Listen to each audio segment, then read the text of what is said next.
Welcome to the History Nerds and I podcast. I'm your head nerd, Brendan. Thank you so much for being here, and welcome to Season 4.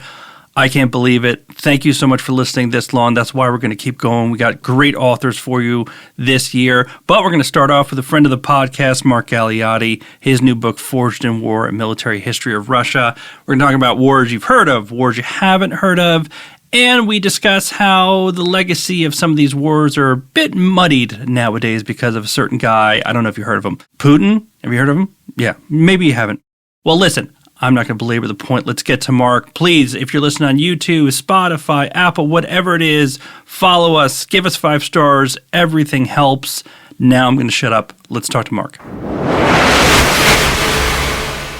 And here we are once again with author Mark Galeotti, Forged in War, A Military History of Russia from its beginnings to today. Mark, thank you so much for coming back. Hey, it's my pleasure. What made you decide that you're going to do the whole of Russian war history, and how long into it did you realize that if you did it in depth, it would take at least 100 volumes? Yeah, exactly. It was a deeply, deeply stupid move in so many ways, at least in that early incarnation. I mean, why did I decide to do it? I think in part, outright irritation. As I mentioned in the past, Putin regards himself as a historian when he's really, really not. And there are so many fundamental policy decisions that are clearly rooted in misunderstandings of history, particularly Russia's military history, that in part that was a bit of a spur.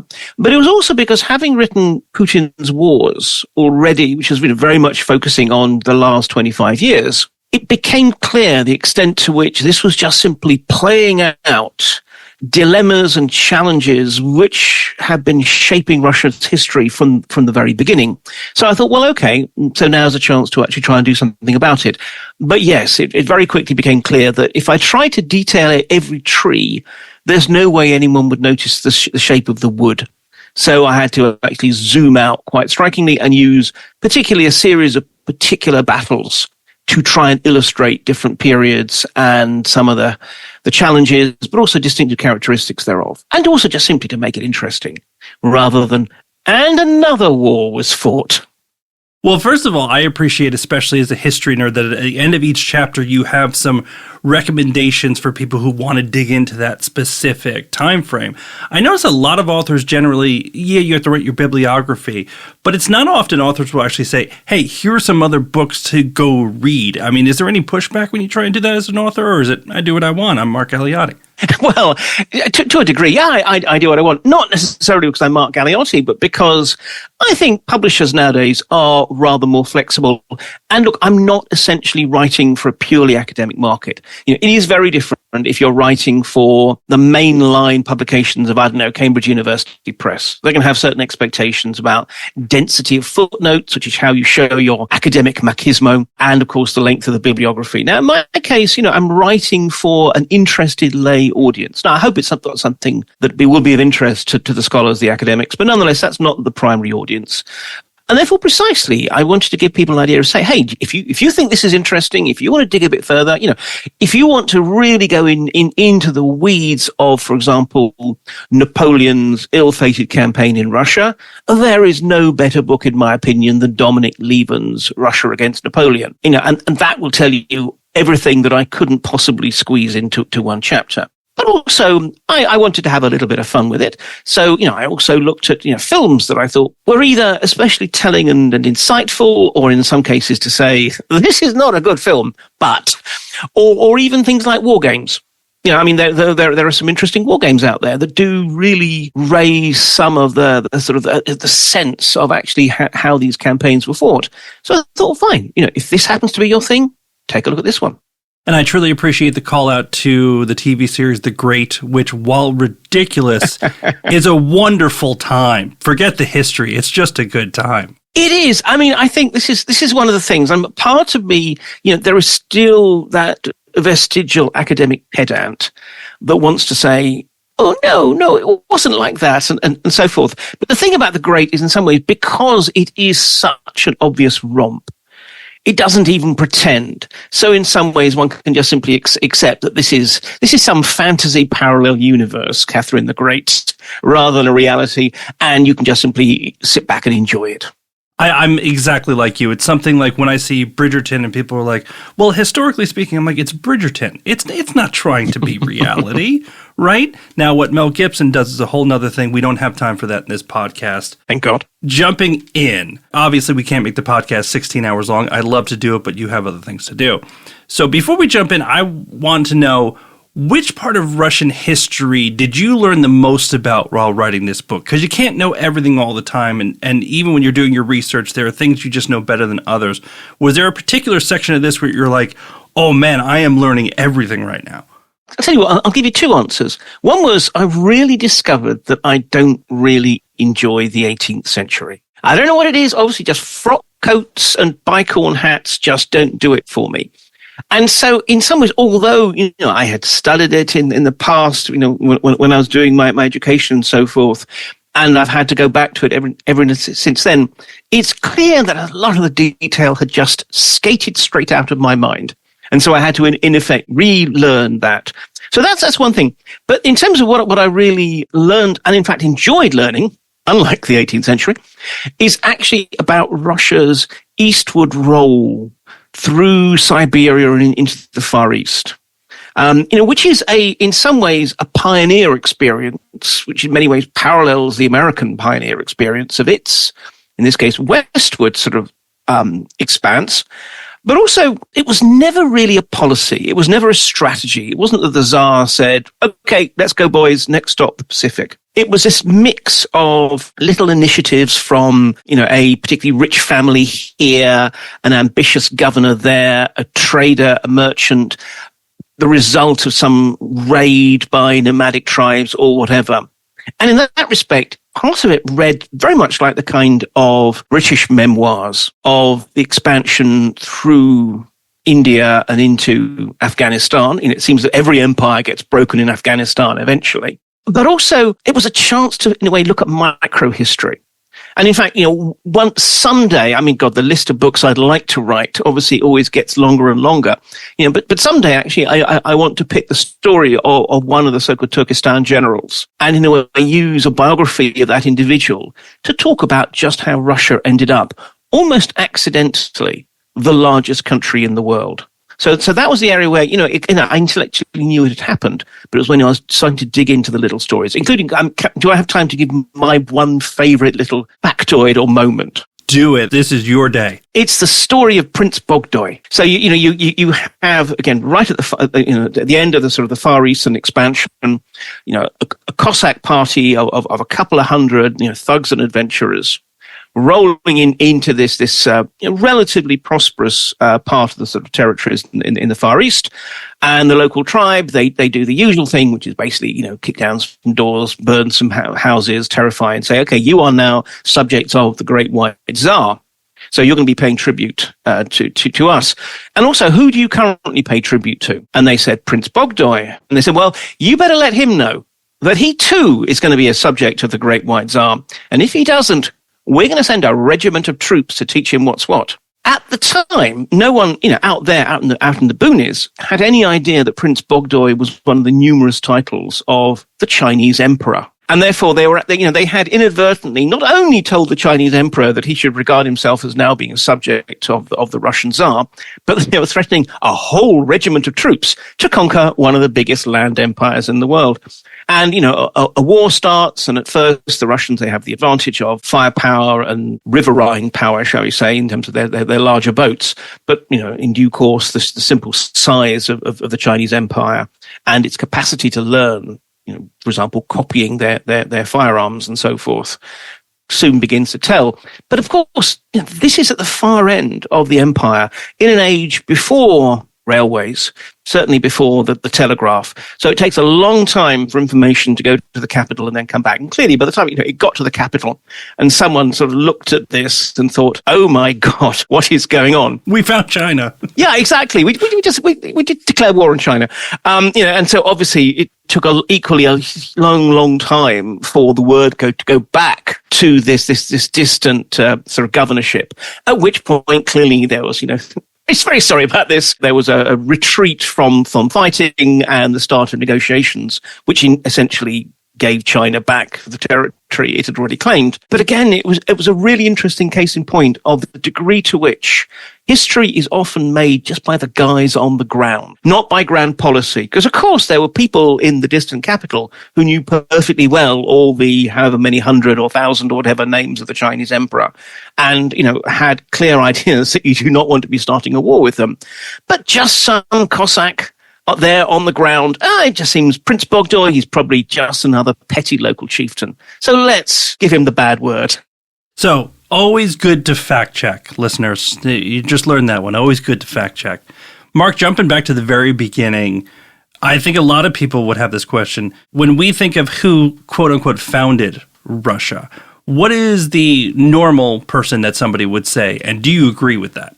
Well, again, two answers, I'm afraid. One of them is this chap, Rurik, who, according to the founding mythologies, was essentially a Viking, Scandinavian, warrior chieftain who came to northern Russia because the Slavic people appealed for a leader. They said, our land is broad and rich, but there is no order. Come rule over us. Now, there was someone called Rurik, though he did not come because he was invited, but because, yes, he reckoned that there was some territory to be taken and lands to be plundered. But in many ways, if we're really talking about the founding person of Russia, it's not so much the Rurik, because in many ways, frankly, he was much less important than one of his henchmen, who's known as Oleg the Wise. And this is one of the fascinating ironies.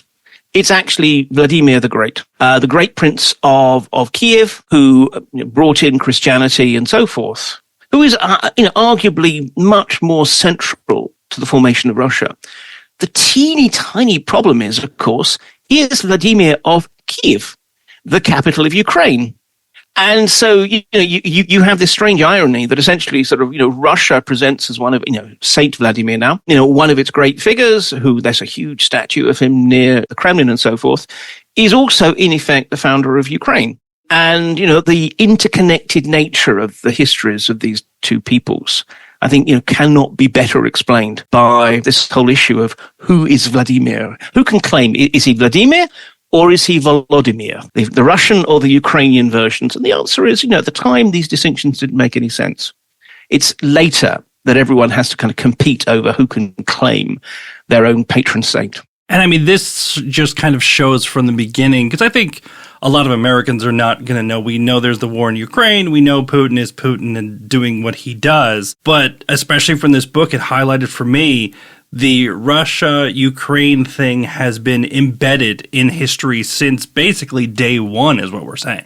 Yeah, and the most of the history of this time, in a way, people wouldn't really have recognized the term Ukraine as an independent country. I mean, the problem is now, look, under the understandable pressure of this horrendous war that Putin has unleashed on Ukraine, history in many ways has become polarized. So you have those people who, like Putin himself, say, look, Ukraine was never really a country.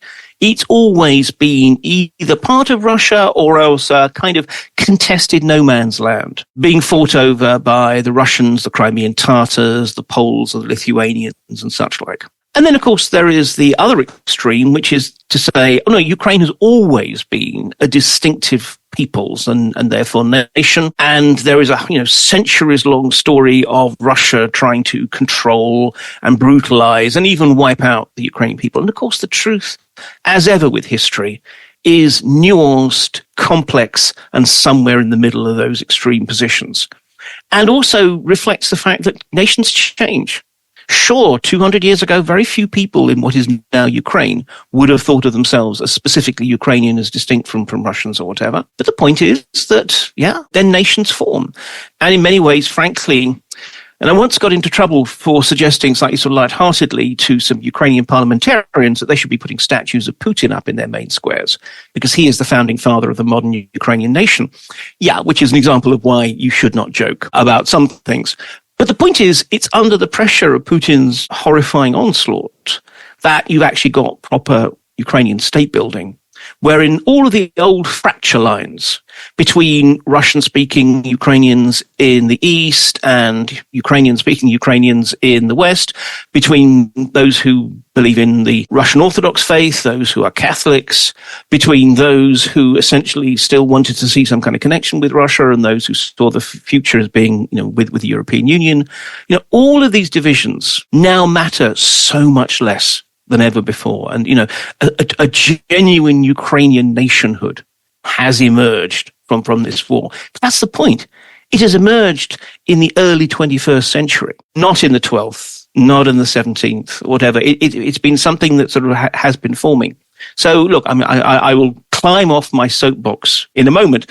But I think exactly, one of the things that, again, I knew, but it's illustrated once you actually have to put pen to paper or, obviously finger to keyboard these days, that actually the degree to which the boundary lines for what Ukraine was have shifted back and forth over the years. The notions of where do Ukrainians look, that in some ways the classic roots of Ukraine are within the Cossack peoples. And there were multiple Cossack hosts and communities, and some looked west and some looked east. Again, it is so much more interesting, but also unsatisfyingly complex for people who want to have a one-sentence explanation for what's going on.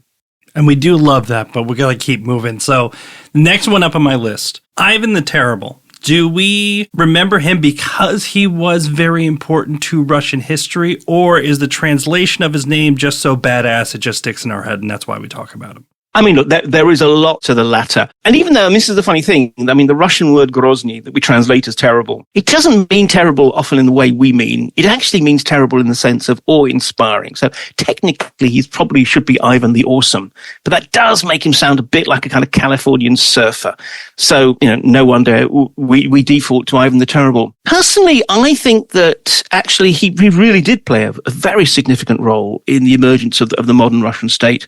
And the fascinating thing is, if you look at the sort of in-house histories that are produced by the Russian Foreign Ministry or the Russian Interior Ministry, for example, they all date back to Ivan the Terrible's reign. Because the point is, he was both a state builder and a state breaker.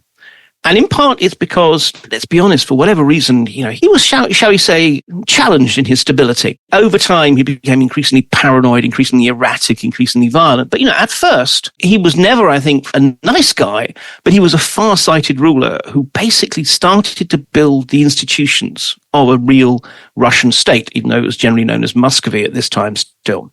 So, for example, there was the banditry office, which began to try and set up local magistrates who would actually take the battle to the bandits who are such a key problem across the countryside, which is what the Interior Ministry cites as its kind of in first antecedents. Likewise, he actually set up the first proper ambassador's office. Because up to this point, ambassadors, when you needed to send an ambassador to another country, you basically just pointed at some member of the court whom either you favored or you wanted to send away for a long time. And you said, you go to England or wherever.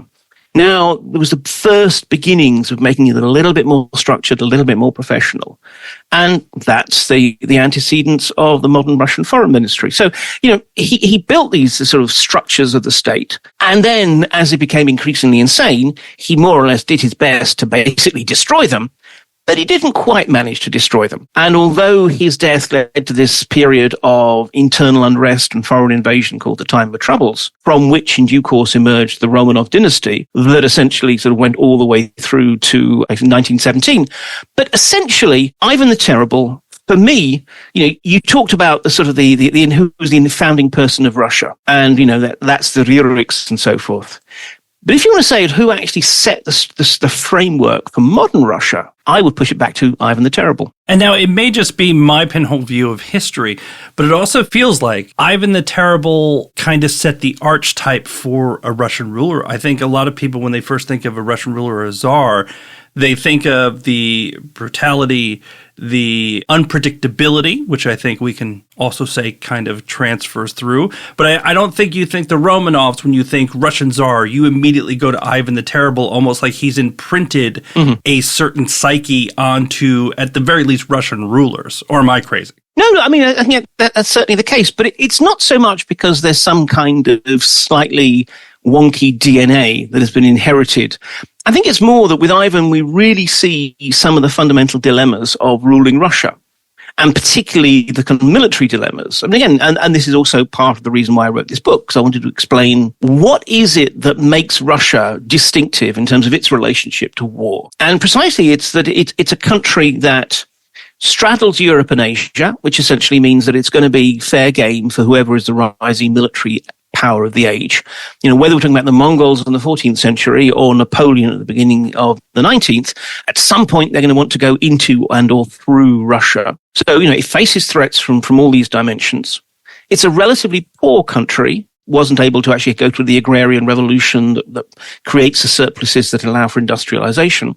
So in some ways, in order to maintain the kind of military forces that can protect these really long, indefensible borders against all kinds of threats, most of which will be more technologically advanced, you have to sit that much more heavily on the backs of your people. You have to extort more tax out of them. And on the whole, people don't like being extorted for tax without representation in particular. And therefore, they will fight back. And therefore, you have to be authoritarian in order to deter any kind of rebellion, because people must know how terrible, no pun intended, the state's response is going to be. And you see this with Ivan. This is a time when you've got the rising threat, particularly from Poland, but also from the Ottoman Empire in the south. He's the man who builds the first standing army that Russia ever has, the so-called streltsy, the shooters or the musketeers. And in order to do that, in order to cope with these challenges, absolutely, he needs to impose his rule all the more viciously on his own country, he feels. And look, obviously, some subsequent Russian rulers are more humane, others are, well, there's not many who are less humane than Ivan the Terrible, but nonetheless, you know, are further along the Ivanic spectrum in his way. And there's obviously different types of challenges. There are sometimes where Russia feels a little bit more comfortable and a little bit safer. But on the whole, actually, a sense of constant vulnerability is basically Russia's birthright. And on the whole, that's one of the reasons why it tends to feel it has to strike first. Not because it's necessarily, again, it sounds awful saying this, given the current imperial war being fought in Ukraine, but not because Russia is intrinsically aggressive often, but because the same way like an animal that feels vulnerable is the one that's going to bare its teeth and snap first. It feels it has to strike first. So these are the dilemmas that Ivan faced. And, you know, all of his successors, the Romanov dynasty, and indeed then in Soviet and post-Soviet times, you know, everyone in some ways has been facing those same dilemmas. And that's why I think Ivan is, as you say, one of the archetypal figures, because he was basically struggling with exactly the same dilemmas as the rest of them. Now, on the other side of the Ivanic scale, which I think you and I need to copyright, I'm going to go with Alexander II. I am fascinated by Alexander II because this feels like a time in a country's history where it could have gone one of two ways. And I would argue it went the less good way, we'll say. Can you talk a little bit about Alexander II and maybe why him being liberal at this particular time was probably the worst time to be a liberal ruler? Yeah, not that there ever seems to be a good time to be a liberal Russian ruler. But yes, I mean, his father, Nicholas I, who was, you know, a very inflexible man, an unbending conservative, but nonetheless not a fool, who had realized, in fact, that Russia really needed to reform, and reform meant liberalization, at least to some degree. But precisely he had been so worried about the possible risks of what that would mean, feeling that it would unleash all kinds of chaos, that he was never quite willing to go for that. Anyway, he dies during the Crimean War. And the Crimean War, more than anything else, is in the 19th century, is the real wake-up call for the Russians, because they find themselves facing the most militarily advanced powers of the age, the British and the French. I mean, also the Turks and the Piedmontese and so forth. But basically, it was the British and the French who were doing the heavy lifting in this respect. And it really brought to very sharp relief the degree to which Russia had become backward, and that backwardness equaled vulnerability. You know, you got British rifles able to outrange many Russian cannon. You got the fact that because the British and the French were using railways and steamships, they could, ironically enough, reinforce Crimea, you know, reinforce the south of Russia more quickly than the Russians could, because their regiments had to basically march on foot all the way. So when Nicholas dies, the Crimean War is ended. Alexander II decides, no, he is going to grasp this nettle, particularly reform the countryside and free the serfs, who are basically land slaves. And of course, this creates this as you'd expect, massive backlash. On the whole, the gentry, the landlords are unhappy, but the peasants, who at first think, great, we're free, realize after a certain point that they're free to starve. They thought that they were going to get all the land. They only get some of the land. They have to pay the landlords back fees that they're never going to be able to actually pay off. It's like that they've got sort of huge mortgages in effect on their farms.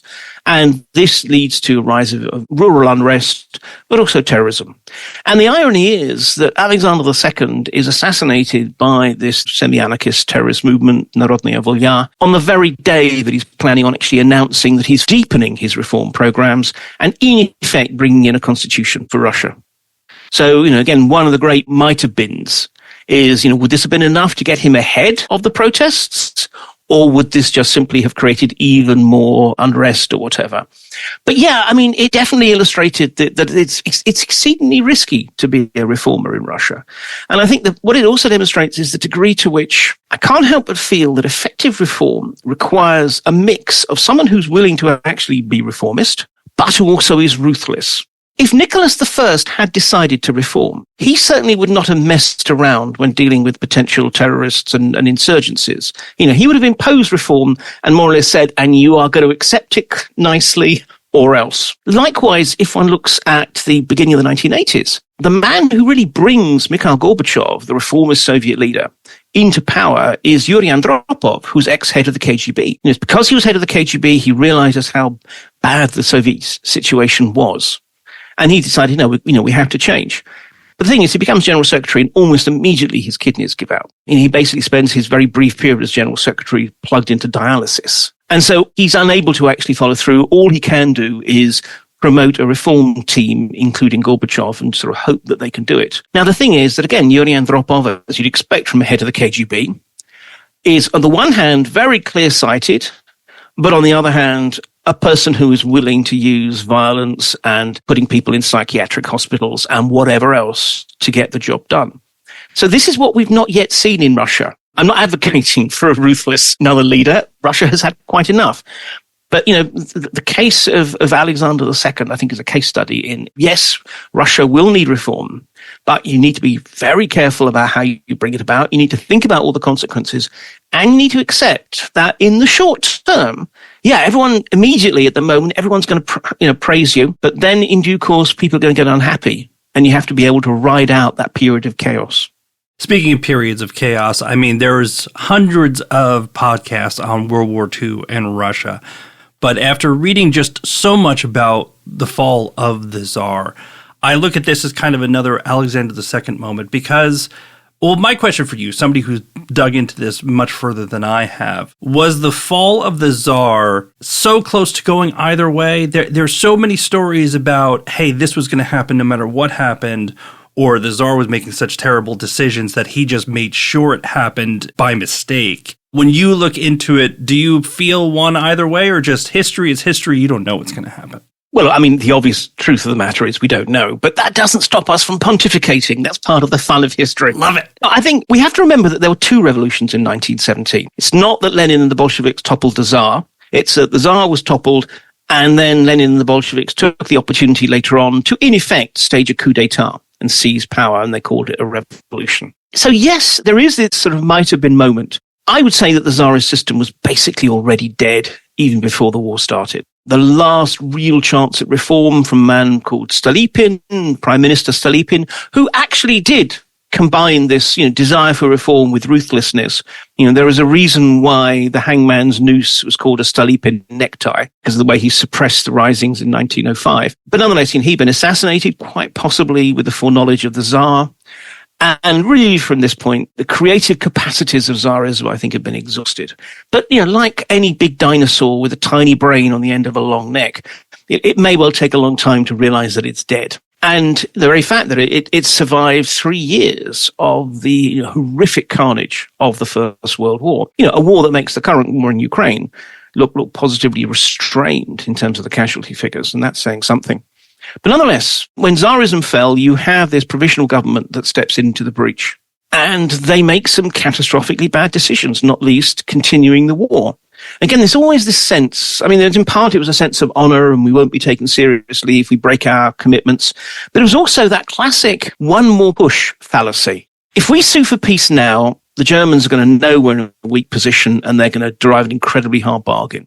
I'll tell you what, we'll do one more push. I'm sure this time, we'll be able to make some ground and then we'll be in a stronger position to sue for peace. You know, it's like the gambler who thinks I'll be able to recoup my losses with one more bet. And really, that's what happened. And that was a crucial decision. It meant that they had no real support in the countryside, that they would end up becoming dependent on the Bolsheviks, and that Lenin could come along and basically paint them as just no better than the Tsar. So as it was, could the provisional government really have pulled Russia out of the war? Maybe. Could they have then ridden out the subsequent chaos? Because you've probably got a lot of Tsarist general officers who are thinking, what the hell? And would kind of come back, just as they did during the Civil War, with the aim of reconstituting Tsarism or making them the new leader or carving out an empire or whatever else. You know, it certainly wouldn't have not been an easy time. But I think one can fairly say that without the blunders of the provisional government, Lenin would not have been able to take power. Remember, just a year before, Lenin had been of the view that he would not see revolution in his lifetime. And a year later, he's in control in Moscow and St. Petersburg, that in due course will become Leningrad, and ready to make a deal with the Germans and then fight the civil war that followed. So again, you know, all countries have all these fascinating might have been crossroads moments, and that was certainly one. And then after that, everything went great. Now, I don't know how to get this nice and tight because, of course, anybody who wants more needs to listen to your podcast, A Moscow Shadow. And I want to ask this one because you infuse it throughout the book, but it's not the main point of the book. But what are the points that Putin keeps using wrongly from Russian history to try, and it doesn't even have to be Ukraine, for whatever he does? What are, one or two of the major points that he's constantly saying, this is how it happened, and history says, no, it didn't?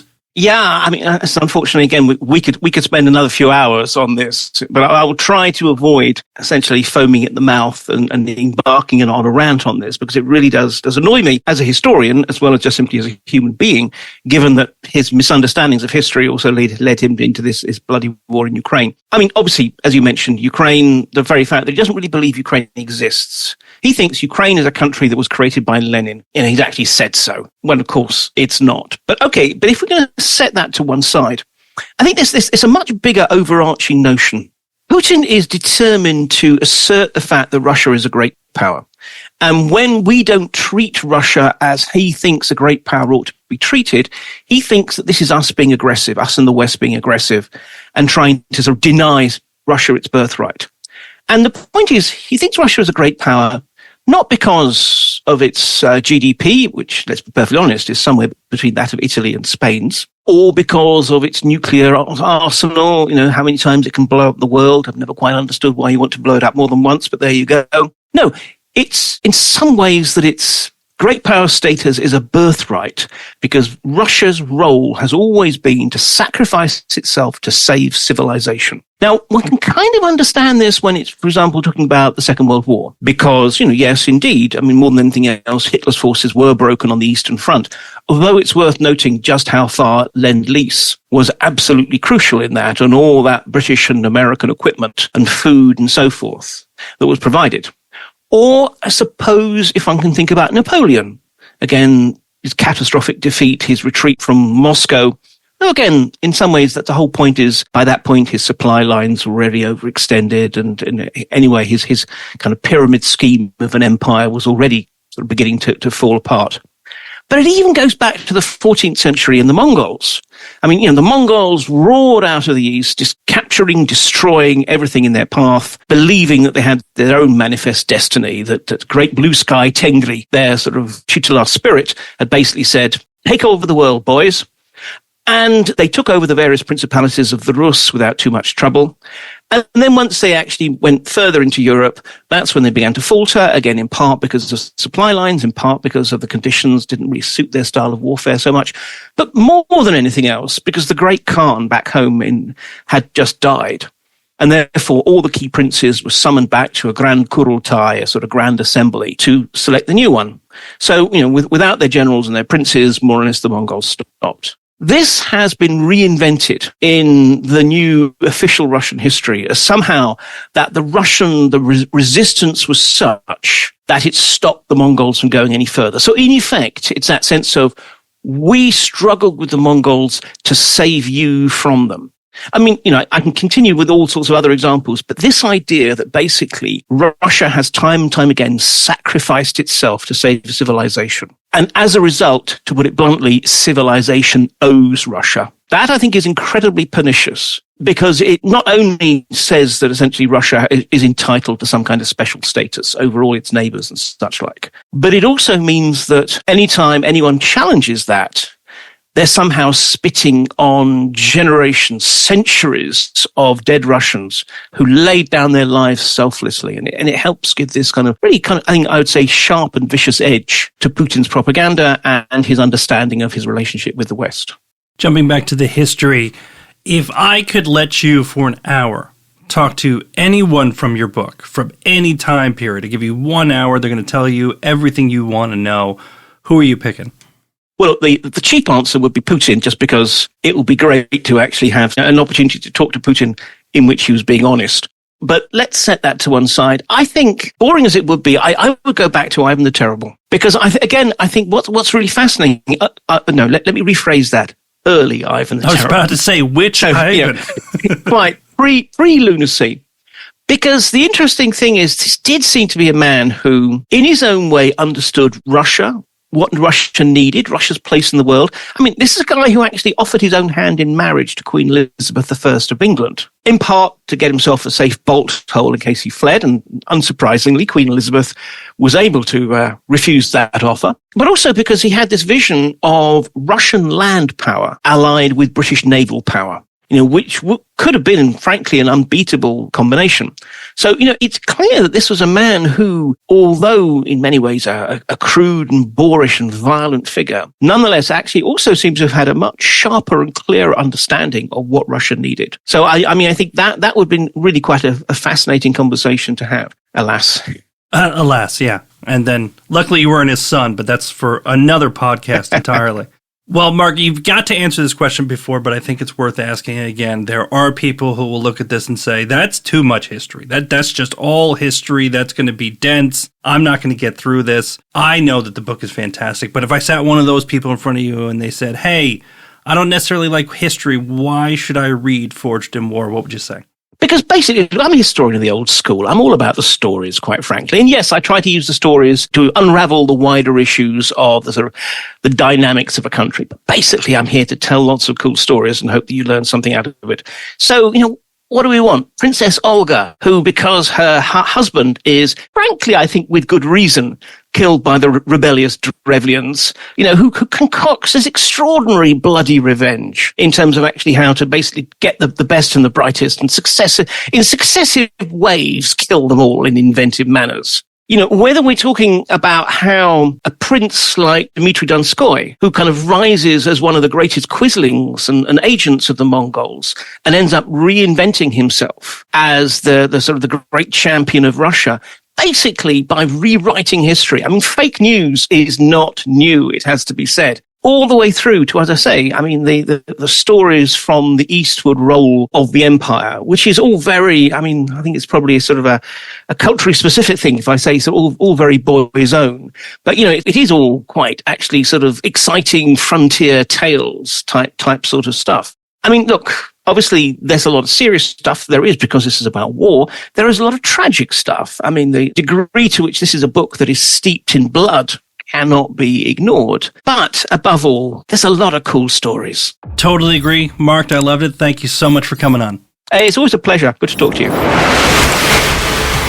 And that's it for this episode. Mark, thank you so much for coming on once again. Forged in War is great, people. Go out and get it. It will definitely clear up a few misconceptions along the way. Hit us up Instagram, Twitter, Facebook, YouTube, all of that stuff. Appreciate you listening. Just episode 1 of season 4. We got plenty more coming. Until next time, nerds, stay cool. History